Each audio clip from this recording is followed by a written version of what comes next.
আবৃত্তি করছি কবি রবীন্দ্রনাথ ঠাকুরের লেখা এক গাঁয়ে কবিতাটি। আমরা দুজন একটি গাঁয়ে থাকি, সে আমাদের একটি মাত্র সুখ। তাহার গাছে গায়ে যে দোয়েল পাখি, তাহার গানে আমার নাচে বুক। তাহার দুটি পালং করা ভেড়া চড়ে বেড়ায় মোদের বটমূলে। যদি ভাঙে আমার ক্ষেতের বেড়া, কোলের পরে নেই তাহারে তুলে। আমাদের এই গ্রামের নামটি খঞ্জনা, আমাদের এই নদীর নামটি অঞ্জনা। আমার নাম তো জানে গায়ে পাঁচজনে, আমাদের সেই তাহার নামটি রঞ্জনা।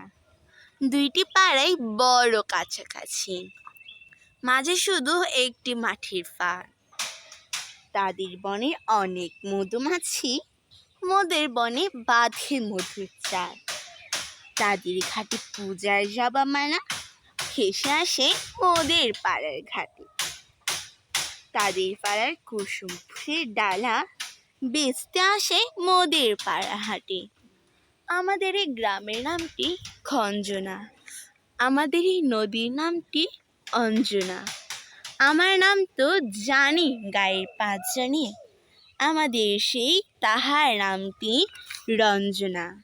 আমাদের এই গ্রামের গলি পথে আমের বলে ভরা আমের বন, মুখের কেটে যখন ফোটে শন, তাদের ছাদে যখন ওঠে তারা, মোদের ছাদে দক্ষিণ হাওয়া ছোটে। তাদের বনে ঝড়ে শ্রবণ ধারা, মোদের বনে কদম ফুল ফোটে। আমাদের এই গ্রামের নামটি খঞ্জনা, আমাদের এই নদীর নামটি অঞ্জনা। আমার নাম তো জানে গায়ের পাঁচজনে, আমাদের সেই তাহার নামটি রঞ্জনা। আমাদের সেই তাহার নামটি রঞ্জনা, আমাদের সেই তাহার নামটি রঞ্জনা। ধন্যবাদ।